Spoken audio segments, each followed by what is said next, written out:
Vítajte, milí kolegovia a fanúšikovia koučovania.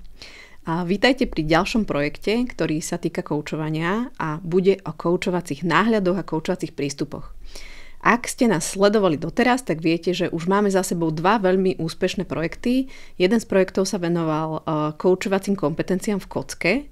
To sme preberali jednotlivé koučovacie kompetencie a mali sme rozhovory a podcasty s rôznymi kolegami ako Vladom Hambalkom, Silviou Galovou, Peťom Baricom. Ja som rozprávala o 4. kompetencii napríklad. A teraz by sme to radi rozšírili.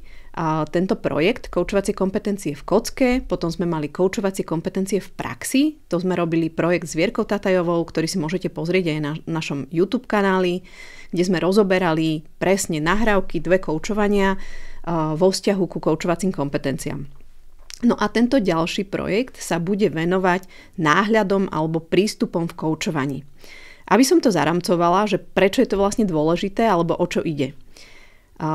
Rozmohlo sa už to, že koučovacie kompetencie už sú známe, že profesia profesionálneho kouča má nejaký svoj profesionálny rámec a v rámci tohto rámca sú koučovacie kompetencie. Tých koučovacích kompetencií je 8 a konkrétne ich stanovuje, alebo teda takých nejak profesne zaramcovala Medzinárodná federácia koučovania.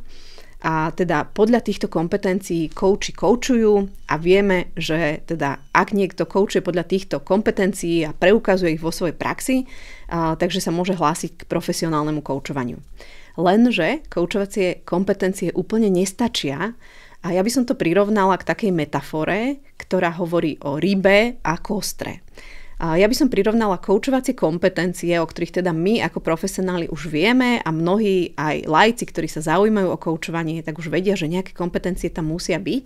Sú ako keby kostra ryby. Čiže keď si predstavíte, vždy mi nabehne taká tá značka fishbone, čo bola, že tá kostra tej ryby sú práve tie koučovacie kompetencie. No ale to, čo nám naozaj chýba k tomu, je to, aby to bolo obalené nejakým tým mäskom, aby tá ryba mohla byť celá. A k tomu nám vlastne pomáha náš náhľad. Tie náhľady v koučovaní môžu byť rôzne. Možno ste sa už aj vystretli s tým, že ste počuli, že koučovanie je napríklad solution focus koučovanie alebo prístup solution focus. Alebo ste sa stretli s tým, že je nejaké existenciálne koučovanie alebo náhľad existenciálneho koučovania.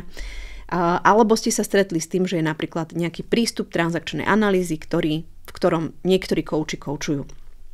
Toto sú tie náhľady alebo prístupy v koučovaní, ktoré nám v podstate vytvárajú to mäsko na tej našej rybičke, aby bola hotová. To znamená, ten, kto sa chce venovať profesionálnemu koučovaniu, mal by mať 2 stabilné piliere. Jeden z tých pilierov sú koučovacie kompetencie, ktoré by mal ovládať a mal by ich vedieť v zásade preukázať v praxi, pretože tie kompetencie naozaj sa dajú v praxi vidieť, nie sú to iba nejaká teória. A na druhej nohe pevnej, na ktorej by mal stáť, mal by vedieť, z akého náhľadu alebo z akého prístupu vychádza. Prečo je to vlastne dôležité? No, pretože keď pracujeme s ľuďmi a pracujeme v rôznych oblastiach a s rôznymi témami, ktoré ľudia prinášajú, my už vieme, tí, ktorí sme profesionálni kouči, že my v zásade dokážeme zvládnuť koučovať mnohé témy, že to nie je úplne až tak úzko špecifikované. A práve preto, aby sme vedeli s ľuďmi pracovať, takmer s každým, kto príde do koučovania, potrebujeme mať svoj vlastný náhľad, ktorý nám pomáha k tomu, aby sme vedeli, ako na svojho klienta nazeráme, ako využívame niektoré metódy alebo ako využívame niektoré nástroje práve v tom našom prístupe. Akým spôsobom pracujeme s daným klientom, pretože ten náhľad nám hovorí o tom, ako s tým klientom vlastne máme pracovať. Alebo náhľad nám pomáha aj v tom, že keď napríklad prichádza klient a on o niečom rozpráva, tak my sa sústredíme na niektoré veci v tom obsahu, ktorý klient prináša.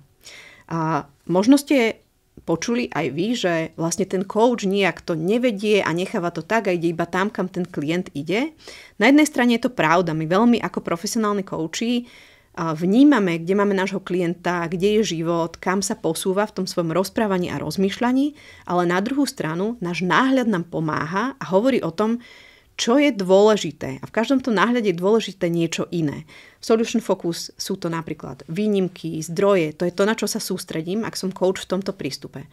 Ak som coach v existenciálnom prístupe, tak sa zasa sústredím na to, čo je pre klienta zmysluplné, kde v tom celom jeho riešení v tej celej situácii je práve on. Sú tam nejaké 4 oblasti, o ktoré sa zaujímam viac ako existenciálny coach.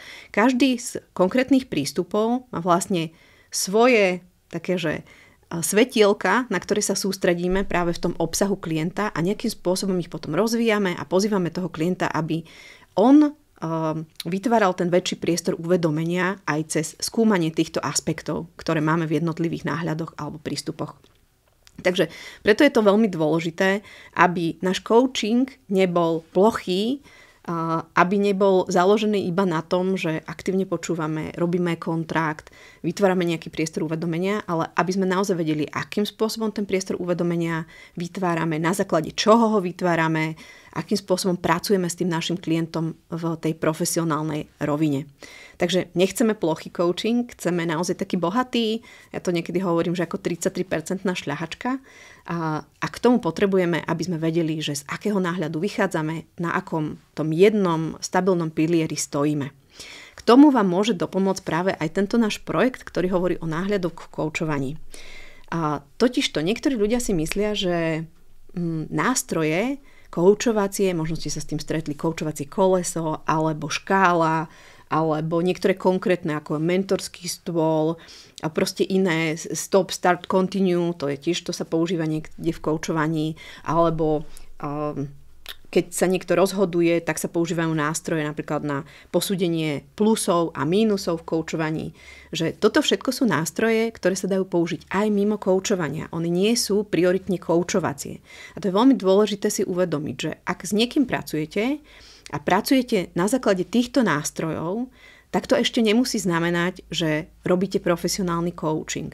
Môže to byť veľmi dobrý rozhovor, veľmi užitočný a zmysluplný rozhovor, ktorý pomáha tomu klientovi, aby si niečo vyjasnil, aby si to uvedomil, ale predsa len, ako keby ten kontext profesionálneho coachovania je oveľa širší ako len využitie nástrojov, ktoré nám síce pomáhajú zostávať v nejakej štruktúre, ale je to taký ako keby veľmi začiatočnícky náletový spôsob, ako pracovať s klientom. A neskôr potrebujeme to trošku prekopať, rozšíriť to svoje pole, to svoje portfólio možností, ako pracovať s klientom aj na takej hĺbšej úrovni a rozumieť tomu, čo sa deje v klientovi, čo sa deje vo mne ako v koučovi, rozumieť tomu procesu a na to potrebujeme oveľa viac ako nástroje a techniky koučovania. Ja vás preto pozývam sledovať tento náš projekt, ktorý budete môcť počuť na podcastoch, ale zároveň budete môcť ho sledovať aj na YouTube, v našom YouTubeovom kanáli, teda na mojom konkrétne Zuzana Valabková. A môžete sa stretnúť teda s náhľadmi, ako sú napríklad coactive coaching, ontologický coaching. Budeme hovoriť o existenciálnom koučovaní, o koučovaní v prístupe Solution Focus. Budeme sa venovať psychodynamickému koučovaniu. Budeme sa rozprávať o koučovaní v Eriksonovskom prístupe, v koučovaní transakčnej analýzy a ešte ďalšie, ktoré teda máme k dispozícii, lebo je to veľmi široká paleta tých náhľadov, ktoré v koučovaní môžeme nájsť. Stretnete takých ľudí, alebo teda budete si môcť vypočuť takých ľudí, ako je napríklad Klára Getlová, Vierka Tataj. Ja budem rozprávať s kolegom Mironom Dudom o existenciálnom koučovaní, pretože ja vediem výcvik práve v existenciálnom koučovaní.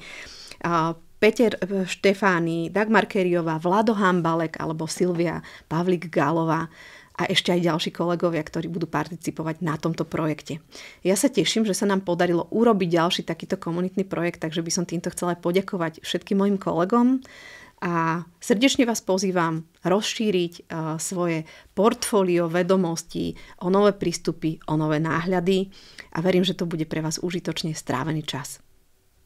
Ak premýšľate o ceste profesionálneho kouča alebo by ste si ako líder chceli doplniť svoj skillset práve o koučovacie zručnosti, pozývam vás na stránku www.coach agency, kde nájdete viac informácií o medzinárodne akreditovaných výcvikoch, napríklad o ročnom výcviku koučovania v existenciálnom prístupe alebo online výcviku v prístupe Solution Focus. Môžete s nami získať ACC titul alebo PCC titul v Medzinárodnej federácii koučovania práve cez absolvovanie týchto výcvikov.